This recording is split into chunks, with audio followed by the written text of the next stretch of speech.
Right, okay, so welcome to the room, and I'll pass you straight over to Mr. Tom Williams. Right, thanks Peter, thanks Rita. Yes, Tom Williams here.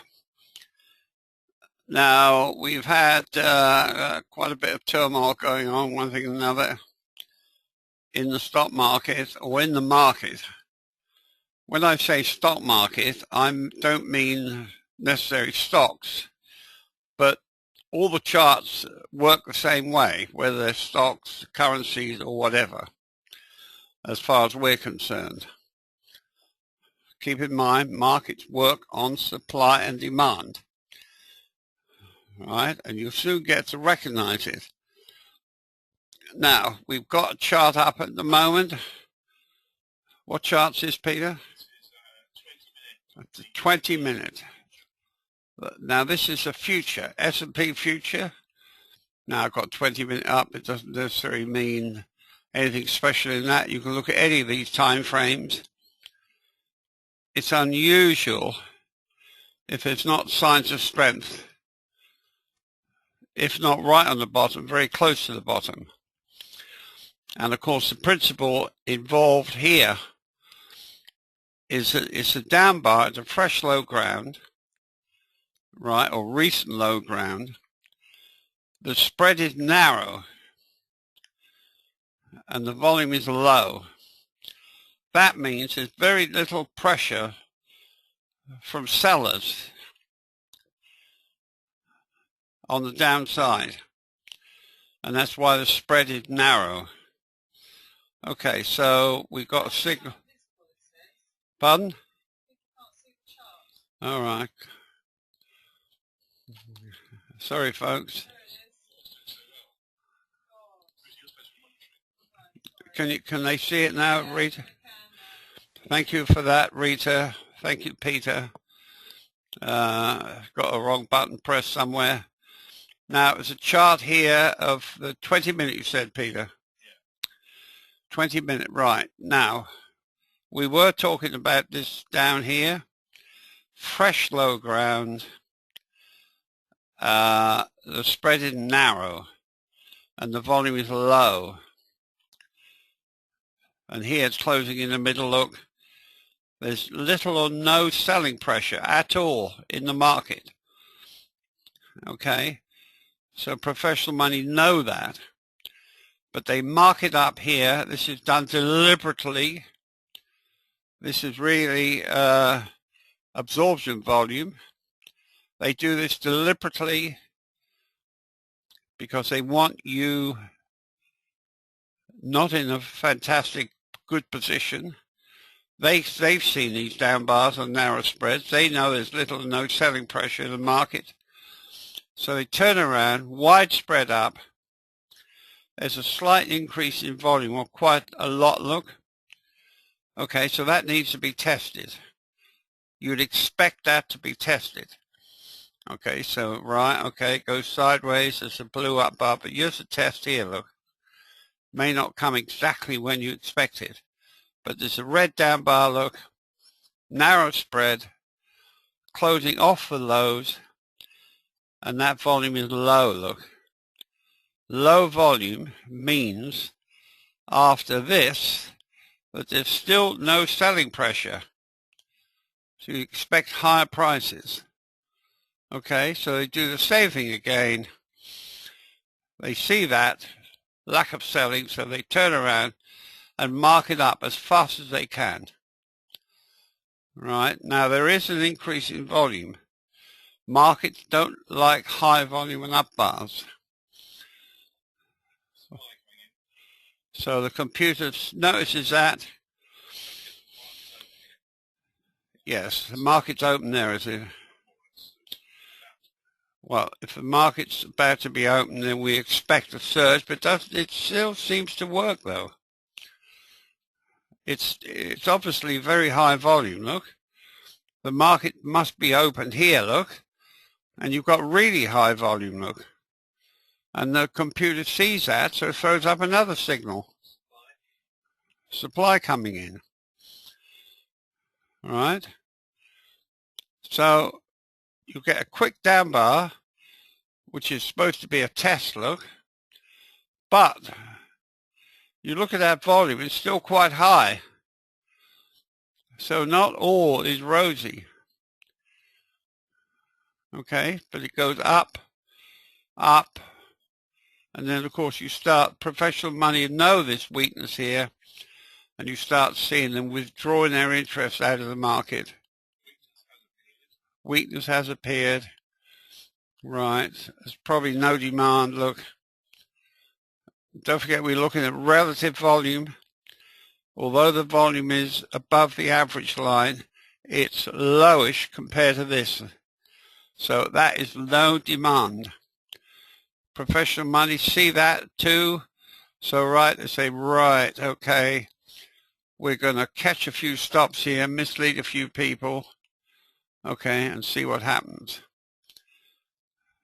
We have a sign of strength suddenly appear here, but it's really a failed test. A failed test is when you see what appears to be a test, and I'm sure that, what's that say, test? Okay, so mechanically that's a test. You'd expect higher prices, but what happens next bar's down?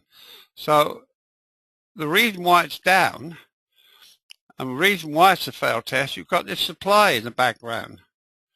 So that's not the program. It's not that the principles are wrong. It's just portraying what the professional money are seeing. And they've seen this weakness here in the background, right? They've had a test, and they're not interested in higher prices at the moment. And on that, it's going sideways, look. But this is a fairly serious sign. It's what we call a weak bar here, look. Okay. Failed test. So there's quite a lot going on there. But doesn't mean to say the market's going to go into a bear market. It just means it's going sideways until they sort the things out. Now, please, if you've got any questions about this chart or anything, please type in. Reese's there. She's got a separate screen. She's busy looking at it, ready to read out any of your questions about this chart or any other. What? They got any charts?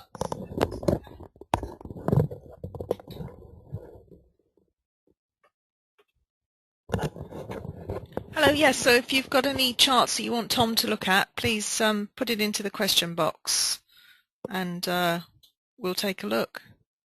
Hello, Philip. Philip Friston is here in the room. And hello to everybody. Grigory is here. Tom. Okay, oh, right. TSLA. That's Tesla, isn't it? I think we looked at that. Did we look at that? I think we looked at it before. Let's see what's... Yeah, I've got the daily or weekly YF. Okay. We'll put the daily up. Tesla. Tesla. Yeah. Well, it's certainly acting as strong as the index, look. Almost. Well, it is in a way. When you want to select a stock, you must trade in harmony with the index or its parent index. And if you get these higher prices that correspond with higher prices in the index, then you know you're on a good stock. But if it fails to respond, then it's what we call a stock acting weaker than the index. And that's all you really need to know, is to stay clear of that. Philip Friston is listening in. He's a fund manager who's an expert on VSA, as you all know. And this is all he does, really, is stocks. So I believe. We are developing a system, hopefully. It'll materialize shortly with Gregory, who's in Russia, Moscow. We hear it's very hot over there. Unlike the UK, it's taking all the wind and the gales off the Atlantic here. But we're happy with that. And hopefully the new system, well, it can't be done in 5 minutes, as you can possibly understand. But the idea is that the chart will only show signals that are absolutely positive. And that should give you a hell of a boost up. The biggest problem with trading is to say, right, okay, I'm going to trade. It's like saying, right, I'm going to do the garden, but you've still got to get the spade out, roll your sleeves up, and dig the garden. So here you've got to wait for the principle to appear. Now, of course, when I'm talking, I'm really only talking about scalping, where Philip will be more interested in longer term. And we could show a weekly chart, actually, at the S&P and show you what we mean. Longer term is far, far more interesting to fund managers. But to people like Peter, Rita, and myself, scalping is grabbing a few $100s and then going and having a cup of tea. That's more our scene, really. But the more you look at this, so the principles will become clearer to you. And you can see definitely the markets move on supply and demand. They're moved by professional money pumping in large amounts of contracts or withdrawing them or selling them off. And that's what causes this, amongst other things. Of course, there are the general flow of the thing.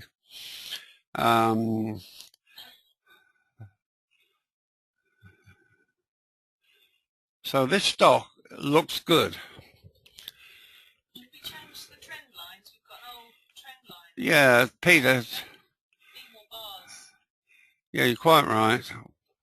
Don't worry about changing these trend lines because they won't run forever. But we are obviously overbought at the moment. We're above the trend line. Can you get rid of these, Peter?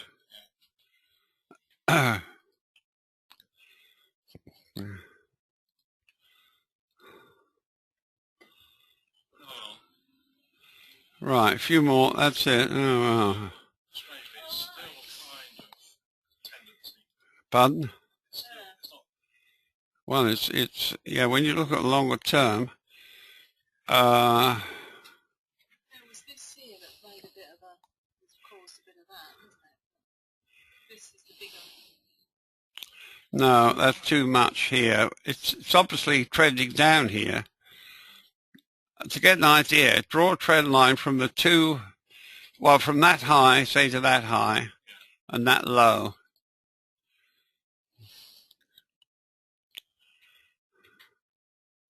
That's it, and that low. Now also, we can add more lines to that. What about the playing field principle? Put that up as well.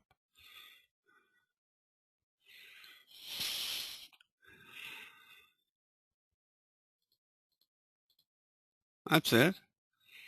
Now we don't use that too much, look. We just look at those main trend lines. But you can see it's struggling now. It's overbought.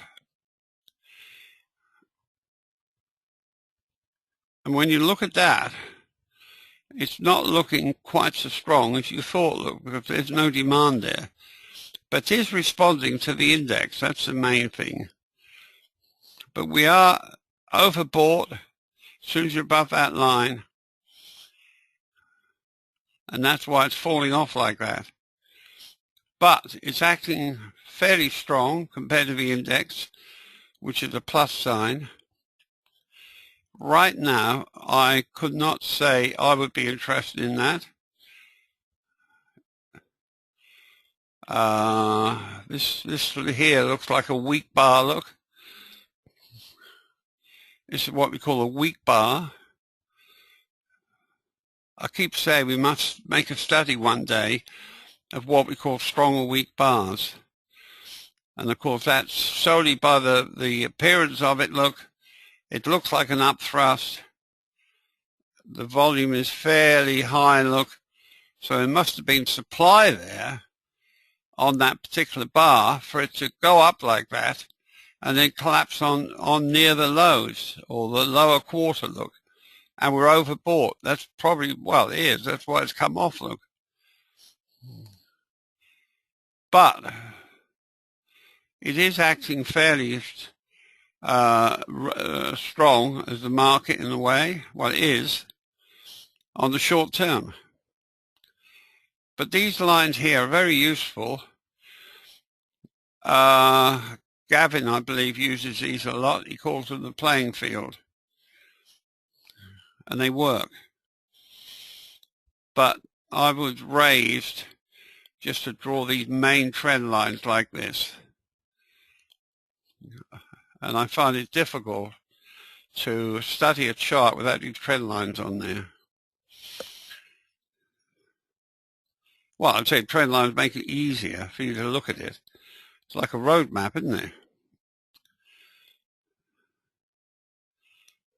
Right, what else?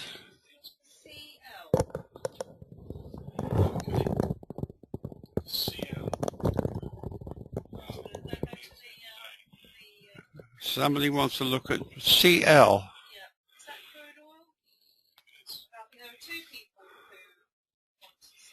Two people want to look at CL. Well, it should be crude oil. Is it? Well, that's my guess. I think it is. Is this up to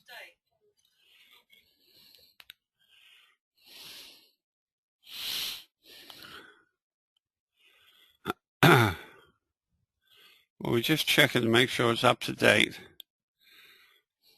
Well, I would say up to date. If it's end of day, it'd be yesterday. Up to date to yesterday.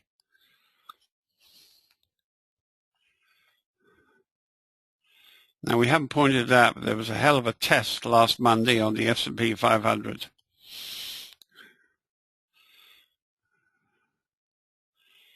Now, if you read my newsletter I did last Sunday, it said look out for any testing, which will mean it wants to go up, which apparently it has. Well, it has. So the beauty thing of this, there you go, supply and demand principles is that, okay, like the leaves on a tree, they all look very similar unless you get up close and make a microscopic study of them, then you'll see they're all different. But they're not different as far as we're concerned. You'll see these principles at work all the time, constantly. And if you learn to recognize them, you'll have that with you for the rest of your life. And you better relax back and enjoy the stock market rather than look at it as an enemy, and a devious enemy at that. But, so I always say, if it was all that easy, everybody would be doing it. That's why we hope this new system that Gregory's working on. See, most programmers can't do any work on it. So they don't understand what you're talking about. But Gregory seems to be one of these intelligent Russian programmers we hear about. Handsome. And lo and behold, hopefully it works. Gregory says thanks, Tom. Well, it's true. Well, it's true. I mean, I've had 8 programmers working on this over the years. And they work for you, pay them for about 8-9 months, and then they pack up and disappear. And you've got... Gregory says it will definitely work, no doubts about it. Good. Thank you, Gregory. But see, what Gregory's doing, with the help of Philip Friston, and hopefully myself and Gavin, that the difficult part of trading, right, will, I'll say, overcome, well, is that the signals, if they're selected and they're accurate, right, you could trade on them with confidence. But see, that's a difficulty with trading, is you could be sitting there in front of your screen and suddenly a green arrow appears, which we see most of the bottoms seem to catch green arrows. But you look at it and wonder if it's going to be any good or not. And then suddenly professional money know it's good because they're looking at the true facts behind the move, and they have those huge white spreads up, closing on the high. And then the idea of that is that you're going to look at it and say, oh, hell, I've missed that. I've missed the move now. I should have gone in yesterday or the day before. So you've got to overcome that, which is a hurdle that you have to overcome. But with an automatic system that Gregory's working on, right, keep your fingers crossed, and they'll be so accurate that you just go in, get so used to them being accurate, that you'll go in more or less blindly with your trade and hopefully catch a top or bottom. See, people that say to you, well, I'm not greedy, I'm not after the very top or the very bottom, but what they're saying to you is, well, I can't read the market all that well, so I just have to hope and grab a bit in the middle. That's what they're saying to you. But you can see that the market definitely works on supply and demand. There's no question about it. You've got proof right in front of you. Now, what are we looking at, Peter? Looking at the contract crude oil, CL. This is crude oil, is it? Yes. Right, well, we can see it's in a sort of slow, ponderous down move. Can you put less bars up so I can see it? That's better. Okay, so it's hit that top trend line. It's become oversold, look. And no demand, look, they are. Professional money, they know.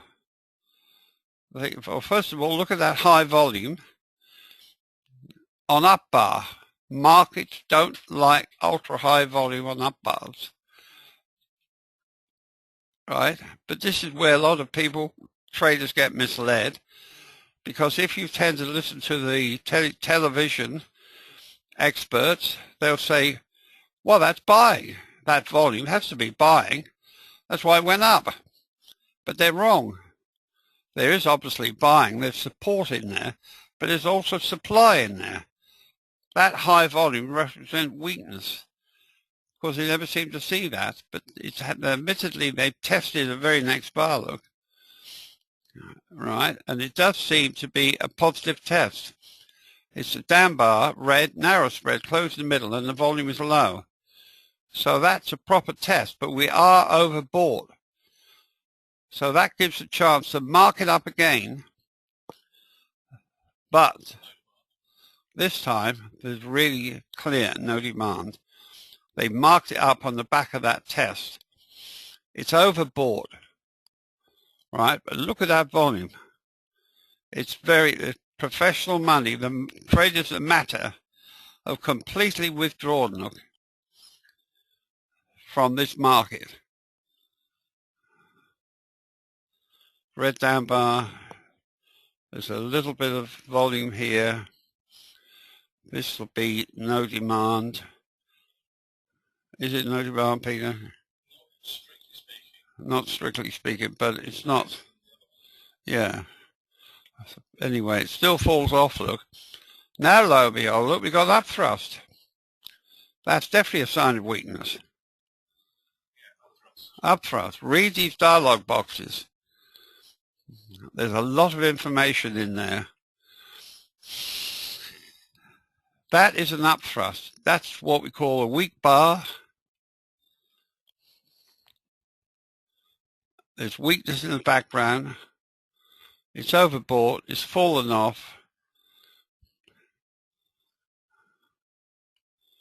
So this market at the moment looks weaker than it does strong. But they're a devious lot. They're going to fool you if they can, but that's weakness. And if you see now an up bar here on no demand or supply or something, that's going to come off.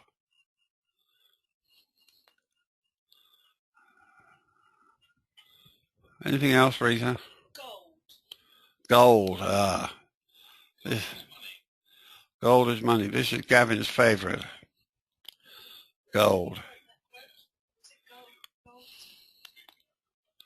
Well, I think we looked at this several times, haven't we? We've got several sets of... Yeah. Should we get rid of the top one or not? Yeah, it's putting us off a little bit, isn't it? But these trends, if you make a study of those trend lines, you'll see where they break through there on wide spreads and increase in volume. Get rid of this one too. Yeah? Sure. Yeah, while we're doing that, I was on the internet the other day and I saw a quote, "Gold is money, everything else is credit." And that was J.P. Morgan.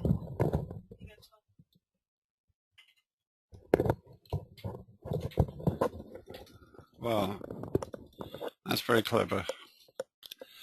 Gold is money, everything else is credit.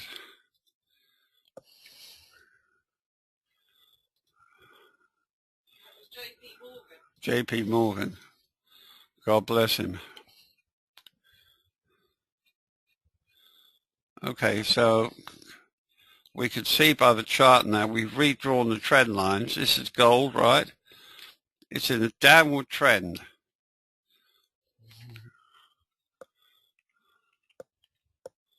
So the downward trend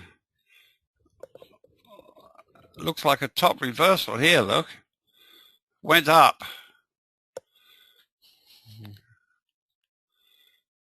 Whenever you see the markets marked up like that. No demand, is it? A little bit of no demand, look. Then it suddenly reverses, look. And you get a widespread down with a close fractionally lower than the low of the previous bar with an increase in volume. That's weakness. That's what we call the top reversal. Right? But because they're out to get you, right, they have a little test and they have an upthrust. So during the upthrust, when that goes up there, you think, oh, that Tom Williams is wrong. That's not top reversal. Look, it's going back up again. But that's what they want you to think, believe. That's what they do. So that, wait for the bar to finish. I made a big mistake a few weeks ago. I called a shot before the bar closed. And it looked like an upthrust to me, but it turned out it wasn't an upthrust. Whenever you see the market go up, go down, close in the middle, that's testing, whipsawing. That's not an upthrust. Now, here's an upthrust. They've seen the weakness, so they're up. They marked it up. Then these wide spreads down lock people into poor positions, and you become what they call a weak holder. A weak holder is somebody that if they sold, now they'd be losing money. Don't forget, if you're a professional player as such, you know how the public, or the herd we call it, respond to your moves. You know what they're going to think and do, and that influences your trading. Now, we're down in the fresh low ground, right? The spread is narrow, it's closed in the middle. pressure is right off gold at the moment. Look, there's no selling pressure, but it enables that bar to go up. But I always thought it's far, far too early to be influenced one way or another with gold. You have to wait until you see a principle that you fully understand. That's why hopefully this new charting package that Gregory's working on will hopefully help us overcome that. It's not easy trading because you've got to sit and wait for these principles to appear. It's like if you go out shooting rabbits or something, you've got to sit there for hours on end, wait for a rabbit to appear, which makes it difficult, especially when they know you're there. Anything else, Rita? Question on that last bar. Question here. What does this last bar on gold mean?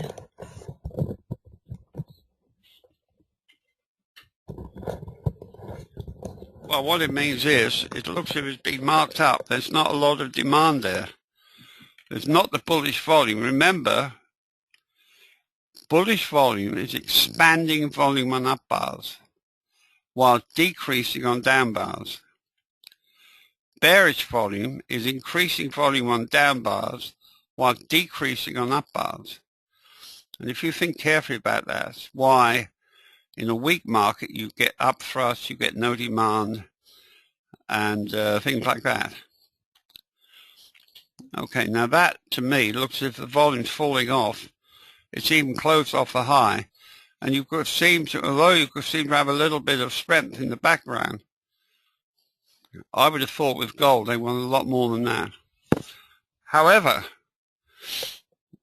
if they do have a rally, right, we usually look at the 50% retracement from the high to the low. Could you draw that, Peter? That last bar, Tom, volume is increasing. You say it's not. Oh, sorry, yes. I can't see it very well. Peter says it is increasing a bit. Oh, it is, isn't it, a little bit? But on that increase in volume, it has closed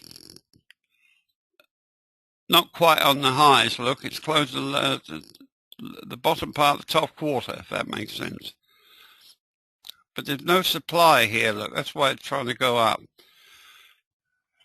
Can you draw 50% retracement? This is always a good guide, but don't forget gold, look, it's going down. Yeah, the top there and there. Peter's going to draw 50% retracement. And that would be a hell of a good guide of where that might go to, or should go to, should we say. If it fails to reach that, then this market is still very weak.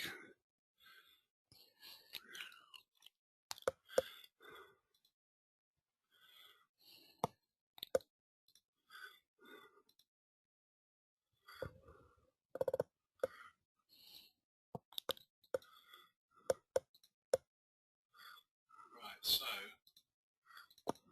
there's the 50% red. Oh, there it is. Okay, now Peter's drawing a 50% retracement.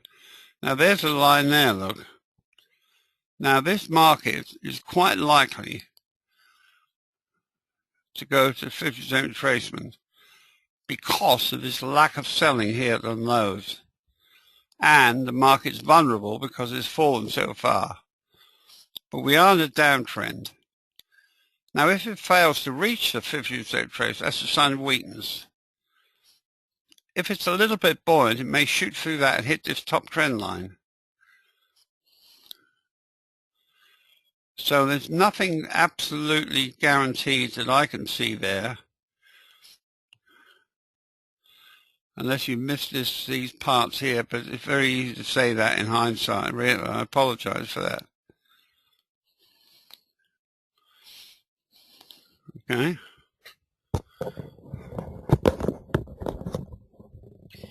I had a couple of requests for 6B. Andrew says 6B. We could put the daily up. And also Grigory says there was a very good move down on the 6B today, and we've shorted it in a trading room. 6B. That's the pound. The pound? Yeah. That's the daily. That's the daily. And we could look at after that. Oh, Oh, my yeah. goodness. Yeah, well, that was the news. What time frame's that? An Hour. Well, we know, we've probably all heard about this news from the European Bank or somewhere that the currencies are now in negative equity, whatever that means.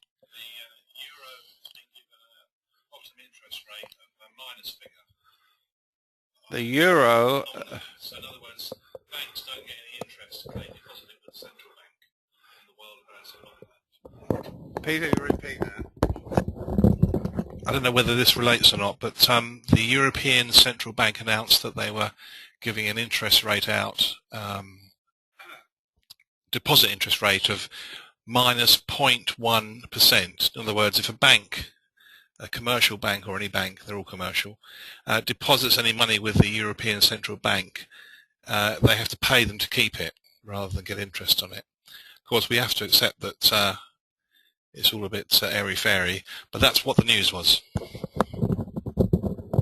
Well, good or bad news, that's what the professional money look for. They whipsaw it on the news, as we can see.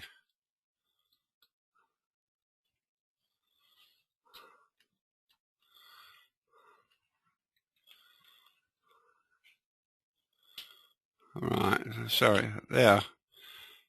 Now, markets do not like ultra-high volume on up bars. Now, here's pretty obvious because they've marked it up, look, as high as they can on that volume, but it's closed in the middle, look. So that has to be a serious sign of weakness. We've got a supply, which is obvious. Right, there's even a sign of weakness in the previous bar, look, supply. But whenever you see this ultra high volume on these up bars, you know this is going to come off because that is serious supply. Then they mark it down, look. However, they've whipsawed the market. It's now here showing lack of selling pressure. Yeah, we've got red down bar, look. It's a narrow spread, closing well off the low. Yeah, a signal there telling us it's potential stopping volume. Now, whether that is stopping volume now, I'm not quite sure, to be quite honest. I somehow... It's hard to say, to be quite honest. But it could be stopping volume.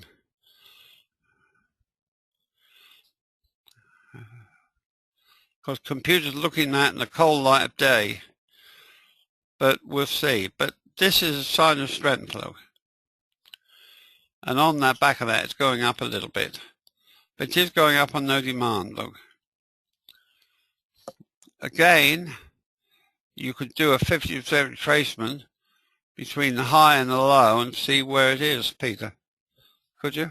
Yeah. This area here. Yeah, the high and the low.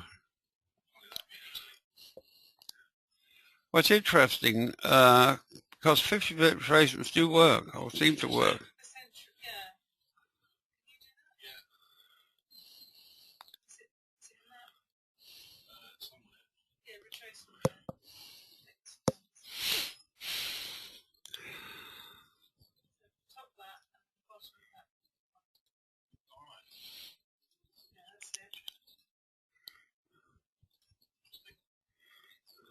Right. So there's the 50% here, Tom. Right, okay. So there's the 50% retracement. It should have what we call an automatic rally. It's likely to go to the 50% retracement. If it goes over that, then the market is strong. If it fails to reach that, it's obviously weak. Inherently weak or strong. This is whipsawing on the news. And you've got to be a very brave trader to live through that. And you tell me the markets are not manipulated. Notice that they whipsaw the market on the news. And other professionals know what others are doing, and they go along with it.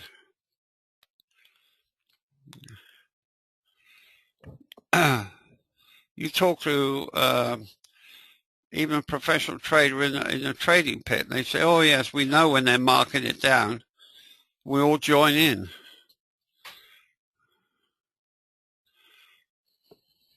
Or marking it up, they all join in. It's opportunity to whipsaw the market.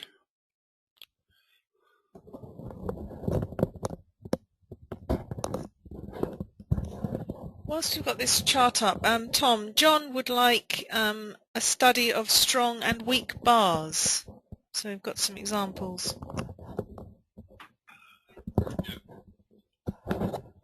Well, I agree with you. I've thought about it. I'm not quite sure how to do it. I recognize the strong and weak bars. It's pretty obvious. I was thinking I need to really draw them out separately so you can see them on a screen, where perhaps you could download them or something. And then you take that bar and you could slot it into the chart. But you can see strong or weak bars as they materialize, especially as the market is moving sideways. I must think about that.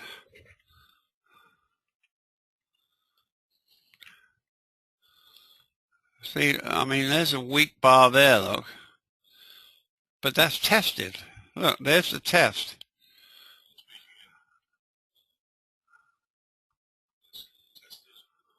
There's test. So it means that professional money are not all that sure themselves, because it responded to that straight away, look. They know that news is coming out. They'll know that well in advance. That news about the Eurodollar and the banks is certainly not a secret. Certainly not. And you'd be very naive to think it was. I've heard people saying, oh no, they don't know what's going on, but you're wrong. Of course they do. With this amount of money involved, they may be behind the moves. We used to get notification all the time about news and what was in it and when it's coming out or not. And that's what you trade on. Not totally, of course, but you're certainly aware of what happens. See, professional money, what they'll do, they'll collaborate when they know the market's been, say, marked down, for example, which I told you about. Somebody in the pit on you told me, oh yeah, they mark it down, we all join in. We know what they're doing. And that's what goes on. But strong or weak bars, I'll have to think about that. The thing is to draw it out for you somehow, where you can look at it and memorize what they look like. Is that possible, Peter? Tell me what you mean. Okay. Laptop is a weak bar. Yeah. It has to be in context though as well, not just. Well, that's It can't be just the bar. Can change from bar to bar. Yeah.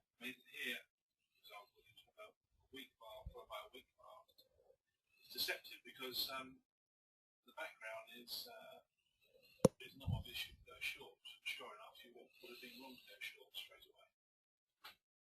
So how valuable is the idea of a strong bar and weak bar out of context? It's not.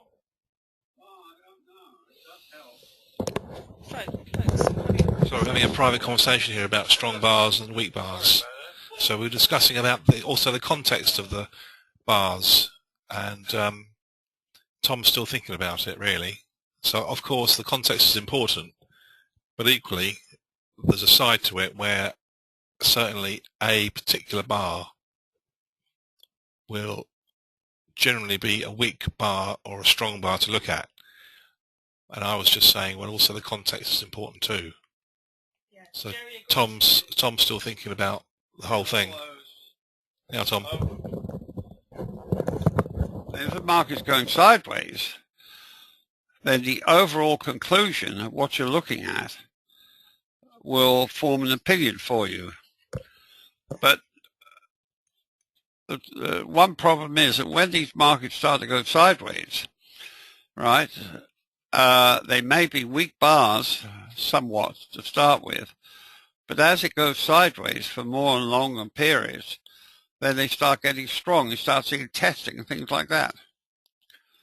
I mean, I did an experiment. I was with Gavin here one day, and we knew there was some news coming out on the Canadian dollar. So I said to Gavin, look, what's all the bars tell us before the news came out? And sure enough, there was lots of testing, lots of down bars on low volume. So I said, look, Gavin, that's strong. That news is going to be good. And sure enough, when the news came out, it shot up on the good news. Now, Gavin witnessed that. He was sitting here with me. So there is that to it. But they're not there for your benefit, professional traders. The more people that lose, the better as far as they're concerned. But see, for example, that is an obvious weak bar, look. Massive high volume up. And that's obviously a stronger bar, look.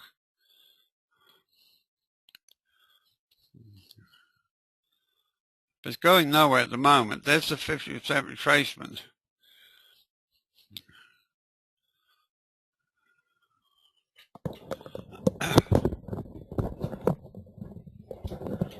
Okay, Robert is saying the euro is whipsawing all around since 2 days. How would you explain the situation on the 4-hour and the 1-hour chart for 6E contract? It's 1 hour of the euro.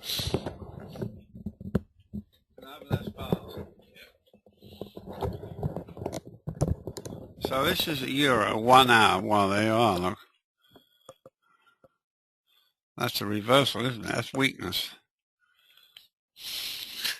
Markets don't like up bars on ultra high volume. And it's even closed off the high, look. Now the next bar, right, plummets down on fairly high volume as well. And that's confirmed by these no demand up bars, look. Overall, that's weakness, has to be.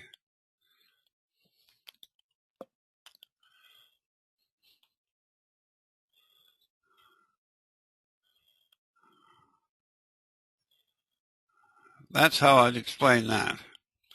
Professional money are whipsawing the market on the news. That's what they're doing, which we know they do anyway. I mean, there's more whipsawing here, look. That's a weak bar, look. Up bar, it's fairly obvious, look. They marked it up. It's closed, well, lower quarter. Volume is very moderate. There is supply in that bar, but a little bit of demand because it closed in the middle, look. The computer saw something there. Reversal over 2 bars. Reversal over 2 bars. So he's right. There was a bit of support there. Look, up it goes. But this here is definitely weakness. Look, this has been whipsawed on all that news, the euro, and there's probably even more bad news to come out.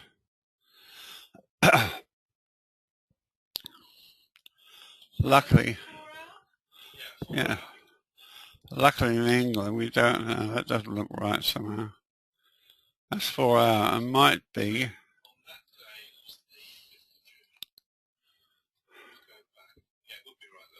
Is it? That's right. Well, that's horrific. Look. I mean, you couldn't live through that. Really, could you?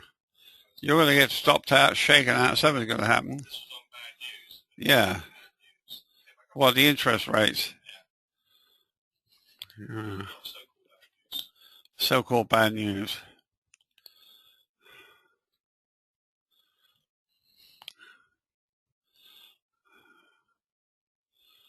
But see, here's a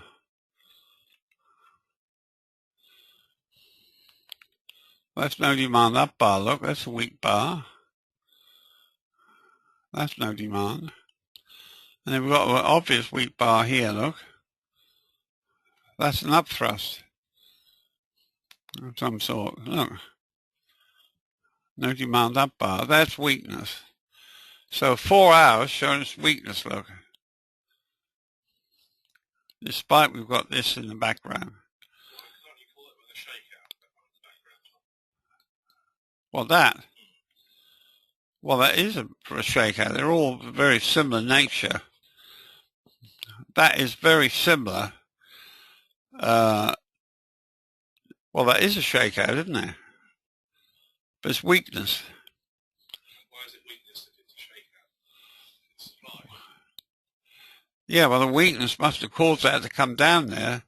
But because the volume is so high and because the market was allowed to do that, there must be some built-in weakness there. I mean, a shakeout doesn't necessarily guarantee it's now become strong. Yeah, so they are after other evidence. Does that make sense? Yeah. But what we normally do is when we see a bar like that, which we can see is a shakeout, right? We look at these bars and what are the professional money seeing? Well, they're seeing no demand, look. If that was a genuine shakeout and the market was now bullish, they wouldn't be messing around like that. They'd be long.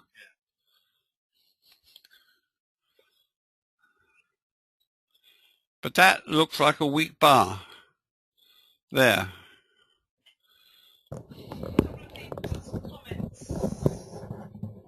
Just a couple of comments. One from Edmund. In response to that shakeout, it only goes up 2 bars. And Alan says it looks like after the shakeout, it just continued to distribute. Well, that's all good stuff. You know, that's how you've got to think. That's all very good. Congratulations. And the more effort you put into this and keep studying it, you'll realize that you start recognizing things perhaps you didn't recognize before. But hopefully, Gregory,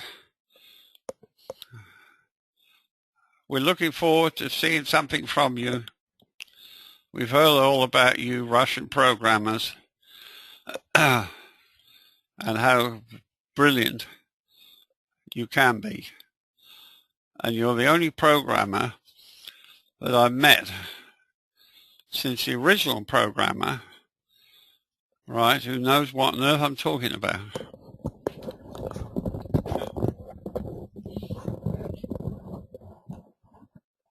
So Gregory says it will come, the program. He is a trader at first and only then a programmer, which is right. Okay.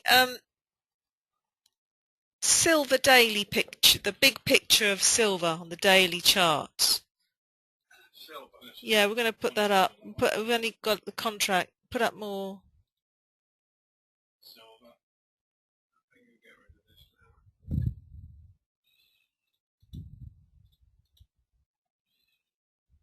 Should we shove it in there? That's it. Put the playing field bars up. That's it. Well,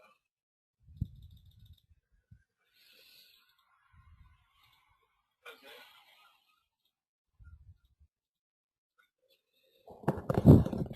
That's it. Okay. That's silver. Silver. Now, silver, well, obviously it's trending down. We've got a lot of weakness in the background. However, it does seem to be wanting to push up at least to this top trend line. When it pushes through these intermediate trend lines like this, Gavin calls them the playing field, I think it's related to American football, when they have the field marked out in different areas. I'm not too familiar with that, but it seems to work. This now pushing up through the trend line on a slight bullish volume look. You'd expect that to hit this top trend line, at least.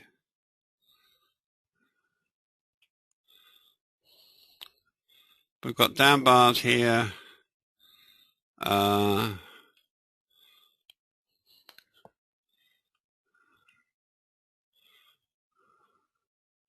don't follow silver, trade it myself, to be quite honest, because I find there are lots of other things far easier. But as a trader, you have to, it's best to specialize. If you do nothing else but trade silver and keep practicing and looking, you'll be able to spot all these moves like professionals do. As long as you don't get led astray, which is very, very easy in these markets. If you read the paper or listen to TV and all the rest of it, they'll mislead you without any questions. They don't do it intentionally. They just simply don't understand the market. I've listened to them at times, and the stories that come out is quite amazing, really.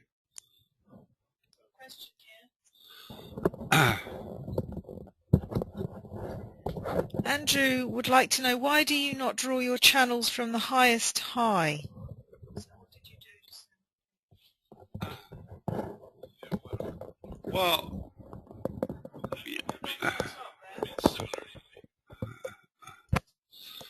Well, what you do, I mean, look, we're looking for the trend at the moment, and it's up to you as the way you could draw them up there.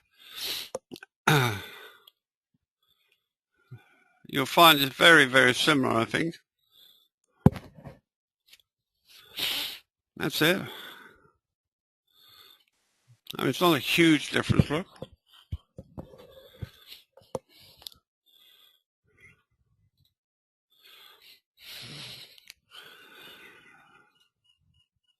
But you don't listen to me as the ultimate guidance to you. You have to do all this yourself, and you decide what's best, what works. Now, it may be a little bit hard work in a way to start with, but you master this, and you'll have this with you for the rest of your life, and you'll never look back, I can assure you. You'll never look back, and you'll have a good laugh at some of the things that happen. No question about it.